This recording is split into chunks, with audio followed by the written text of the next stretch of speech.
네, 기쁜 안식일입니다. 네, 하나님께서 아담과 하와를 정말 기쁨의 동산인 에덴 동산에서 쫓아내시면서 아담과 하와에게 주신 약속이 영원한 언약의 표로서 이제 7번째 천년기가 될 때 너희들에게 안식을 주겠다라고 하는 약속을 하시는데, 그 약속이 오늘날까지 계속 이어지는 이유는 주님께서 저희들에게 안식일을 주셨기 때문에, 저희가 이 안식일을 지킬 때마다 아담과 하와에게 예수님께서 약속하셨던 이 7번째 천년기에 주시는 영원한 안식, 그것을 저희가 다시 한번 되새길 수가 있습니다. 지금 추석인데 보름달이 떴는데 보셨어요, 집사님? 요번에 뜬 보름달은 100년에 한 번 뜨는 가장 큰 보름달이라고 뉴스에 났어요. 어제 저희 집 아들이 사진을 찍어서 보냈는데, 그 보름달 속에 예수님의 얼굴이 보인다고 그렇게 저한테 사진을 보내왔더라고요. 예수님께서는 보름달 뜰 때 오신다. 잠언 7장 20절에 말씀을 하셨는데, 주님께서 저희들을 경고하시기를 이 마지막 때에는 거짓 선지자가 많이 일어난다라고 말씀을 하셨습니다. 어제 어떤 순복음교회 소속 여집사님이신데 전화가 와가지고 통화를 좀 했어요. 근데 저는 잘 모르는데 그 아프리카의 데이빗 오워 목사님이라는 분이 있어요. 근데 그분이 자기가 엘리야다 이제 또 그렇게 주장을 하시는 분인데, 그분의 설교 말씀을 이 순복음교회 여집사님이 굉장히 많이 듣나 봐요. 그래서 이제 제가 이제 잘 몰라서 잠깐 말씀을 들어봤는데, 하나님께서 천국 문 열쇠를 자기에게 주었다라고 이렇게 설교를 했어요. 근데 설교를 하는데 천국 문 열쇠를 줬다고 주장은 강조를 많이 하는데, 천국 문의 열쇠가 무엇인지는 설명을 안 하는 걸 제가 봤는데, 문으로 들어가야 된다. 그렇죠? 그리고 문으로 들어가지 않고 다른 데로 넘어 들어가게 되면 다 뭐라고 말했죠? 절도고 강도다라고 이렇게 말씀을 하시는데, 새 예루살렘이라고 하는 그 성에 들어가기 위해서는 반드시 진주문을 통과해야 된다라고 말씀을 하셨습니다. 근데 그 진주문이라고 하는 그 표현 자체가 마태복음 13장에서 말씀하시는 값진 진주, 그러니까 예수 그리스도를 통해서만이 들어갈 수 있다라는 것을 말씀하신과 동시에, 그리고 예수님께서 지혜의 근본이시기 때문에 예수님께서 주시는 지혜를 통해서만 우리가 천국문을 통과해서 들어갈 수가 있다라고 하는 의미가 되겠습니다. 오늘 저희가 함께 살펴보려고 하는 말씀은요,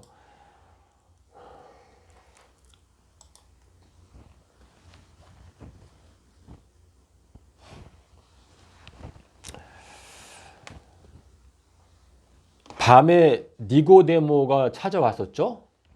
밤에 니고데모가 찾아왔었는데, 니고데모라고 하는 이름의 뜻이 뭐예요? 이긴 자. 성경에는 이긴 자라는 그 이름이 두 가지가 나오는데, 하나는 니고데모, 또 하나는 안드로니고, 이렇게 두 사람이 이긴 자라고 하는 이름을 갖고 있는데, 예수님께서 니고데모에게 하신 핵심적인 말씀이 뭐였어요? 사람이 물과 성령으로 거듭나지 아니하면 하나님의 나라에 들어갈 수 없다. 이렇게 말씀을 하시면서 6절에서 이렇게 말했어요. 육으로 난 것은 육이고 영으로 난 것은 영이다. 자, 우리가 태어날 때 우리는 육으로 태어났죠. 그래서 우리가 원래 태어날 때는 육신을 갖고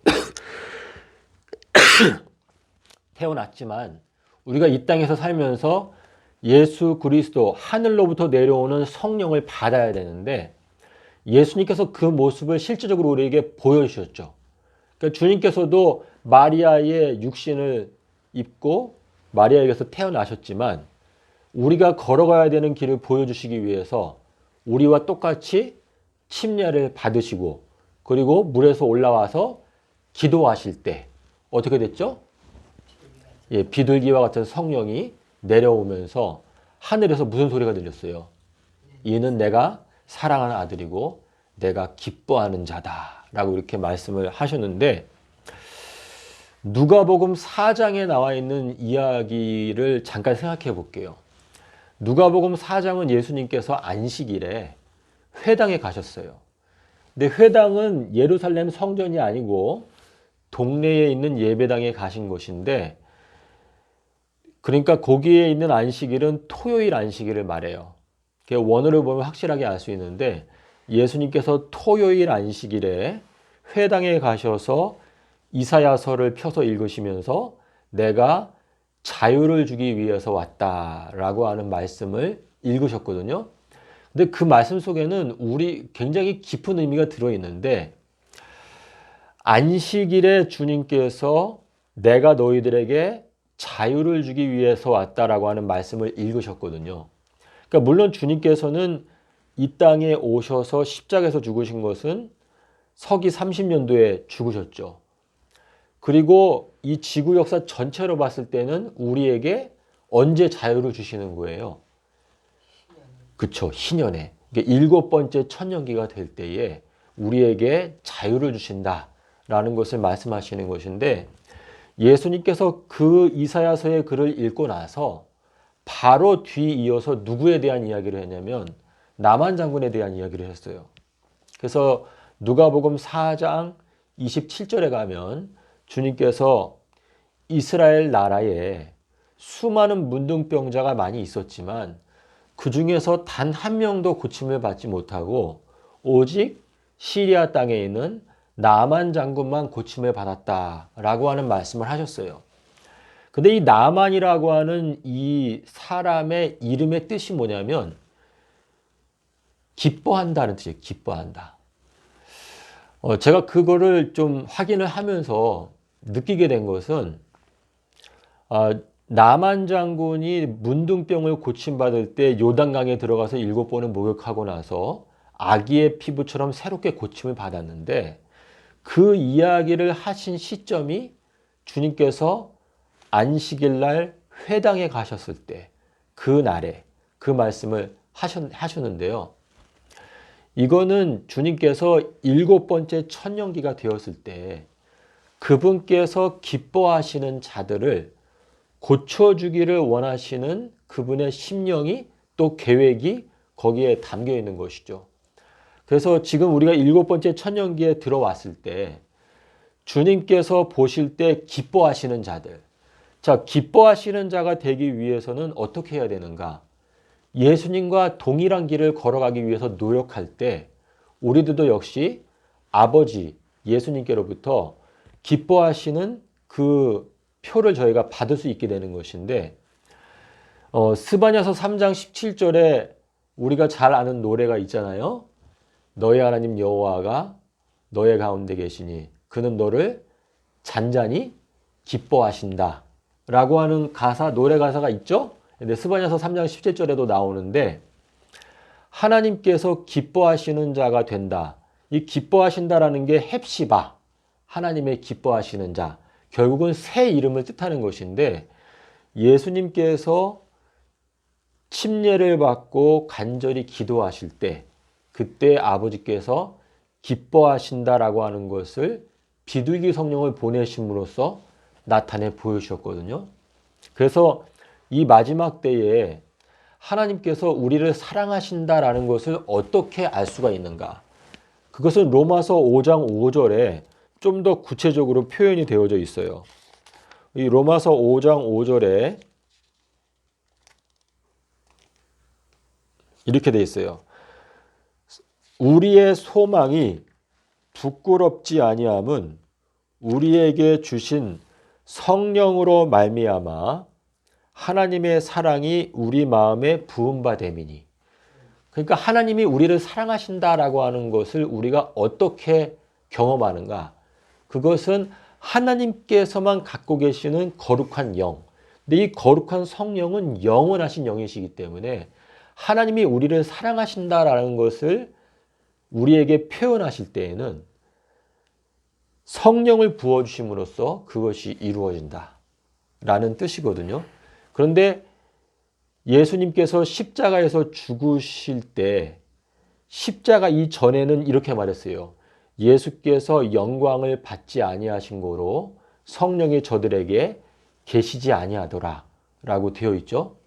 그러니까 이거는 성령의 그 근본적인 이 바탕 뿌리는 예수님의 희생적 사랑에서 열매 맺힐 수 있는 그 열매가 성령의 열매다. 그러니까 사랑이라고 하는 것의 기초에서 거룩한 영이 탄생할 수가 있는 것인데 십자가라고 하는 자기 자신을 부인하고 죽으시는 그 창조주의 사랑, 그 사랑 위에서 피어날 수 있는 그 열매가 성령이다 라고 하는 의미가 되는 것이죠. 근데 우리가 이 예수님께서 제자들을 인도하신 과정을 보게 되면 이 마지막 때에 성령, 그러니까 약속의 자녀. 그러니까 우리 누가복음, 로마서 있는 말씀을 좀 봐볼게요. 로마서 9장 8절, 여기 나오네요. 로마서 9장 8절에 이런 말씀이 있어요. 사도 바울이 이걸 기록할 때 대충 기록한 게 아니라는 걸 알 수가 있는데 약속의 말씀, 육신의 자녀가 하나님의 자녀가 아니고 오직 약속의 자녀가 씨로 여기심을 받느니라. 아브라함이 아들을 둘을 낳죠. 누구하고 누구였죠? 하나는 이스마엘. 그렇죠. 이삭과 이스마엘을 낳는데 이삭은 약속의 자녀였어요. 하지만 이스마엘은 사라가 물론 이 아이를 낳지 못하니까 그냥 아브라함이 급해서 그냥 자기 뜻대로 해서 낳은 아들인데 여기에 표현을 보게 되면 육신의 자녀가 있고 그리고 약속의 자녀가 있어요. 근데 예수님께서 이제 부활하시고 나서 제자들한테 이렇게 말했어요. 너희들은 아버지의 약속을 기다려라. 그런데 사도행전 3장에 가니까 뭐라고 말했냐면 아버지의 약속하신 것, 곧 성령을 받아서 우리에게 주셨다라고 기록하고 있어요. 그러니까 약속이라고 하는 단어와 성령이라고 하는 것이 같은 것을 의미하는 것인데 이 지구 역사의 마지막에도 성령의 자녀가 있고 그리고 육신의 자녀가 있는데 이 둘은 서로 물과 기름처럼 섞일 수가 없는 거예요. 근데 여기 이제 도표에 보시게 되면 성령을 받기 전에는요, 제3일이라고 하는 이 표현을 깨닫지 못하도록 숨겨두신 상태라고 기록하고 있어요. 그래서 예수님께서 내가 제3일에 살아나리라 라고 말씀하셨을 때 제자들이 이것을 하나도 깨닫지 못하였으니 이것은 그 말씀을 깨닫지 못하도록 숨겨진 바 되었다라고 기록하고 있어요. 그런데 예수님께서 부활하신 다음에는 예수님께서 제자들을 만나자마자 이렇게 말했어요. 숨을 내쉬며 가라사대 성령을 받으라. 그리고 나서 제3일에 대하여 깨닫도록 하셨다. 이렇게 지금 기록하고 있거든요. 자, 그래서 지금 현 기독교단 전체도 성령 받기 전과 성령 받은 후로 나눌 수가 있는데 지금 온 세계가 다 흑암 가운데 빠져 있다라고 해도 과언이 아닐 정도로 이사야서에 이런 말씀이 있죠. 캄캄함이 만민을 가리울 것인데 오직 여호와의 영광이 내 위에 임할 것이다 라고 이렇게 말씀하셨는데 우리가 오늘날 간절히 구해야 되는 것은 성령이다. 그래서 우리가 성령을 받아야 예수님의 말씀의 진정한 의미를 알아들을 수 있는 귀와 또한 깨달음을 주신다 라고 하는 의미가 되겠습니다. 주님께서 제자들이 성령을 받기 전에는요, 제3일에 대해서 가르쳐 주지 않으신 상태였어요. 근데 예수님께서 베드로가 주님은 살아계신 하나님의 아들입니다 라고 고백했죠. 자, 하나님의 아들이라는 걸 고백하는 건 뭐예요? 이기는 자가 되는 비결인데, 그 고백을 하자마자 봐 요나 시몬아 네가 복이 있다 라고 말씀하시면서 그때부터 이제 제자들에게 제3일에 대해서 가르치기를 시작하셨다라고 기록하고 있어요. 그러니까 우리가 제3일에 대해서 가르침을 받기 위해서 먼저 선행 조건이 뭐란 뜻이에요? 먼저 비둘기의 성령으로 거듭나야 된다 라고 하는 것을 저희들에게 말씀을 하시는 것인데, 예수님께서 나귀를 타고 입성하신 게 며칠이었죠? 예, 토요일 날, 아비벌 10일 날,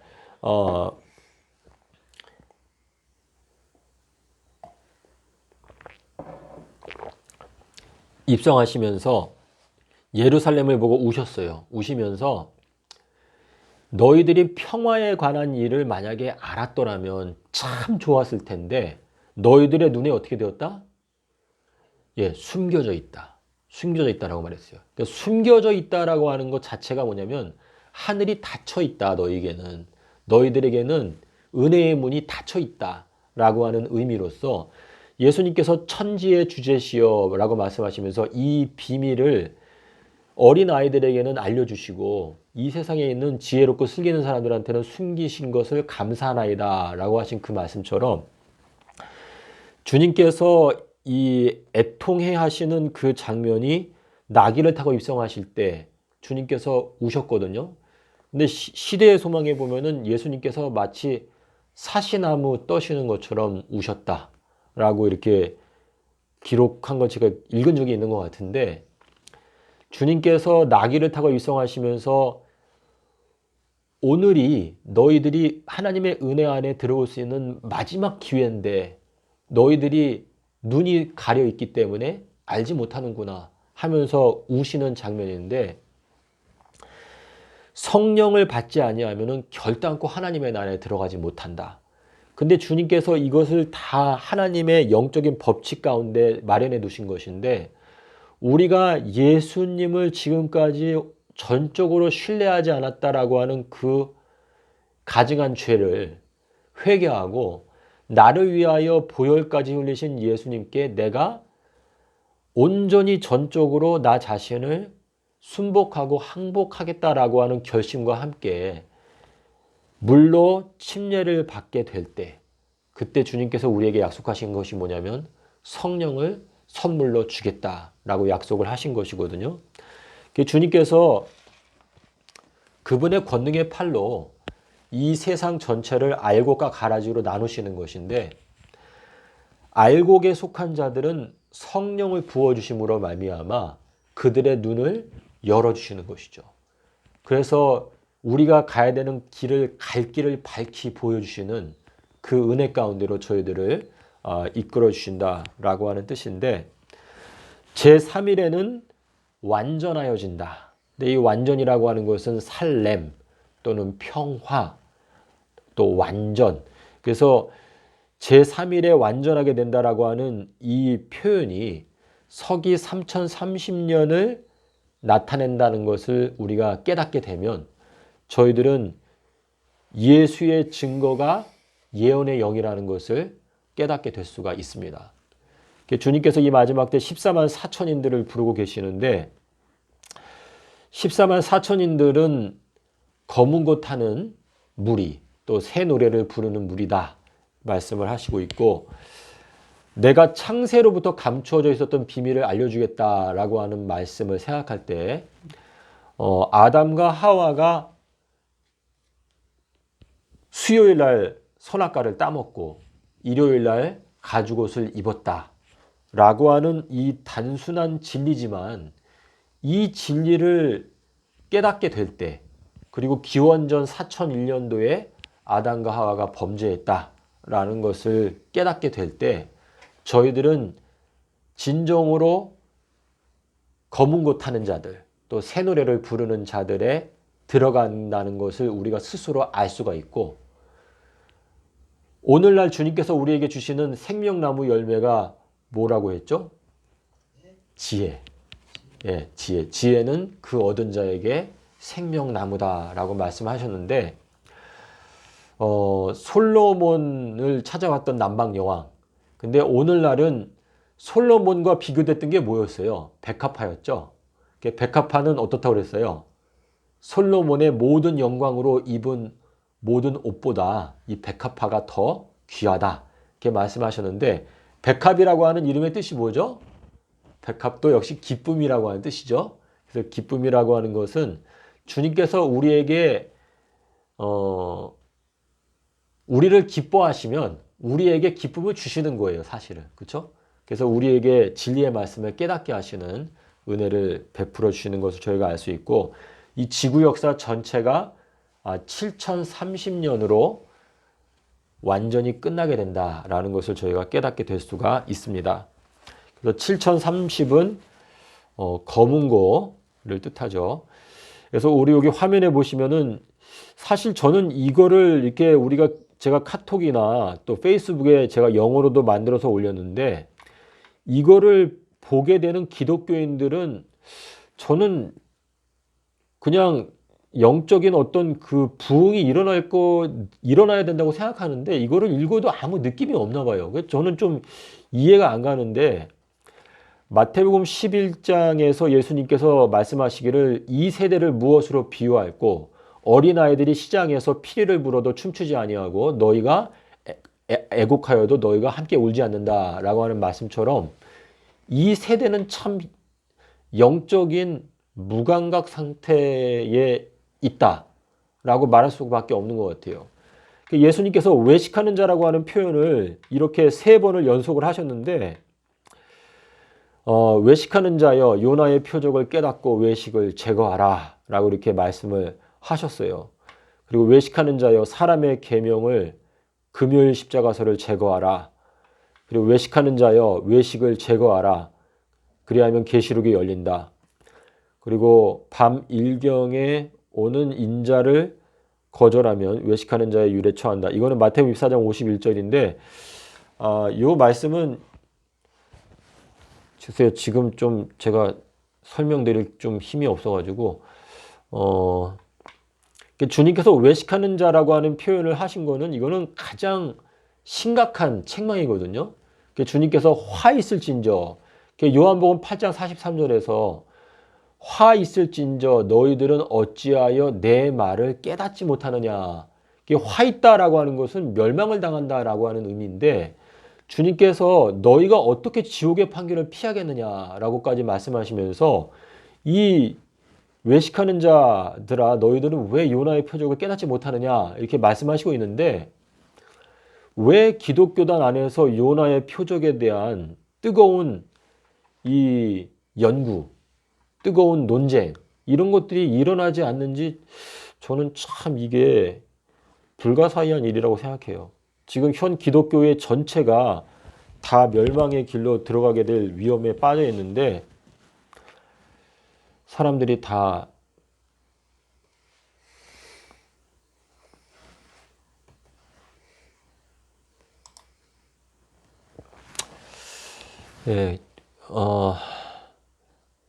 이거는 오늘 아침에 최면순 닥터가 저한테 보내줘가지고 시대의 소망에 있는 말씀인데, 화인여서도 이걸 언급했더라고요.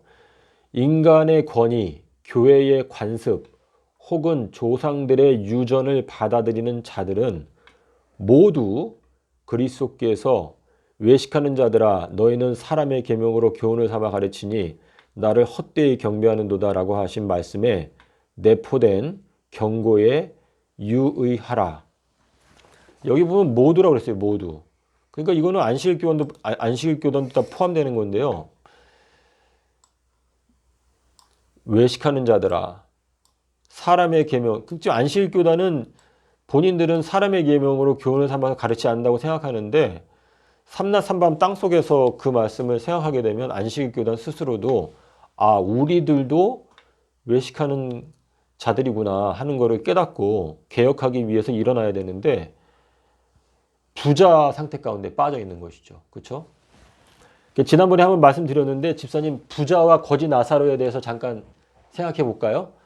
그러니까 부자와 거지 나사로에 대한 이야기가 누가복음 16장에 나오는 걸로 제가 기억하는데 나사로가 거지 나사로 그리고 나사로는 또 예수님의 친구가 요한복음 11장에 나오죠.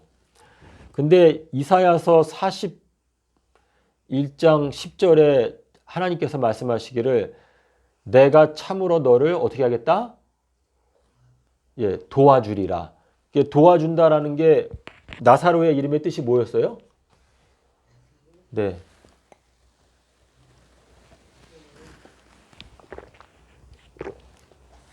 나사로라는 이름의 뜻이 이제 도와준다. 하나님이 도와주신다. 예, 라고 하는 뜻인데 이사야서 41장 10절에서 내가 참으로 너를 도와주리라. 나의 의로운 오른손으로 너를 붙들리라. 라고 이렇게 말씀을 하셨죠. 자, 근데 부자와 거지 나사로의 이야기를 보게 되면 이 거지 나사로가 어땠어요? 상태가.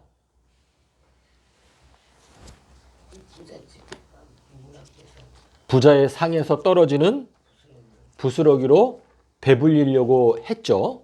근데 이 거지 나사로의 건강 상태는 어땠어요? 예.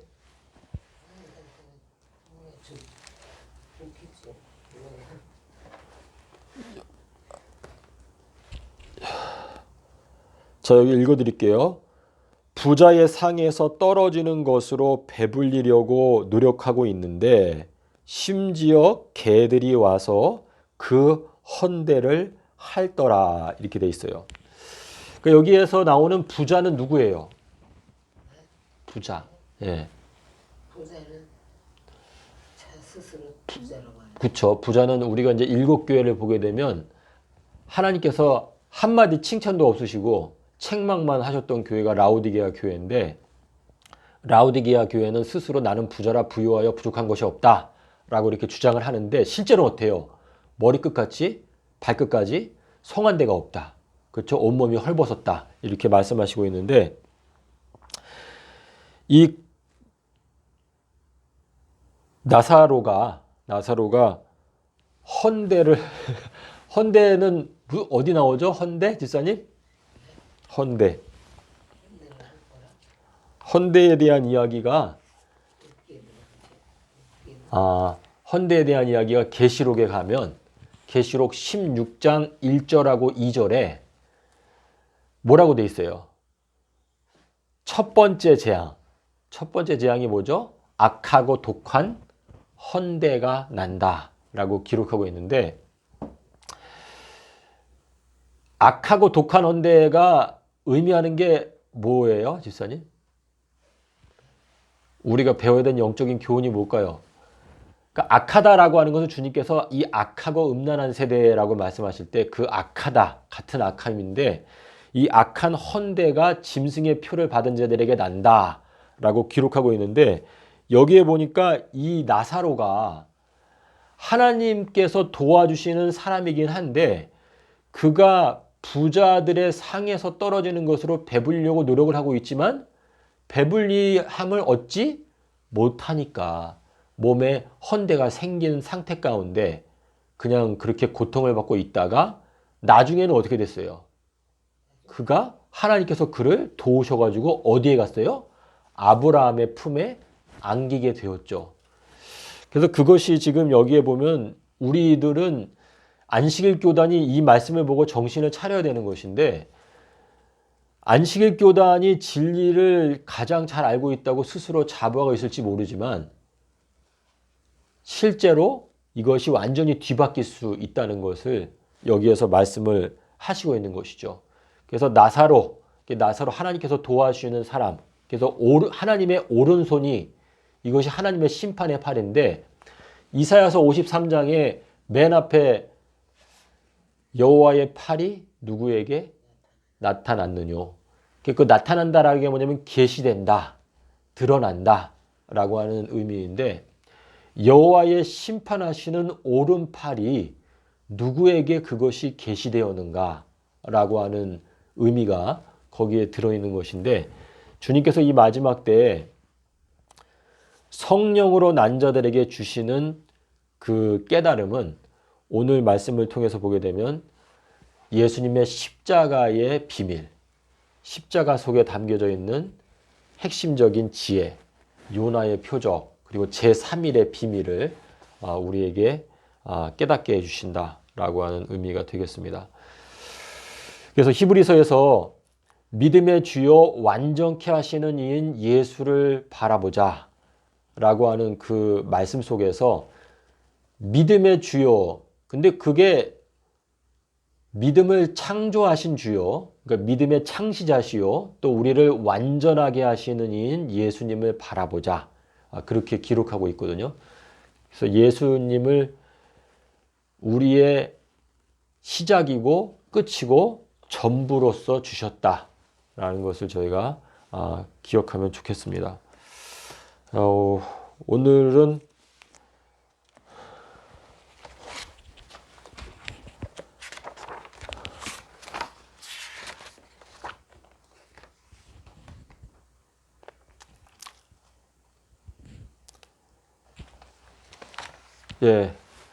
제가 오늘 말씀을 여기까지 제가 마쳐야 될 것 같은데요.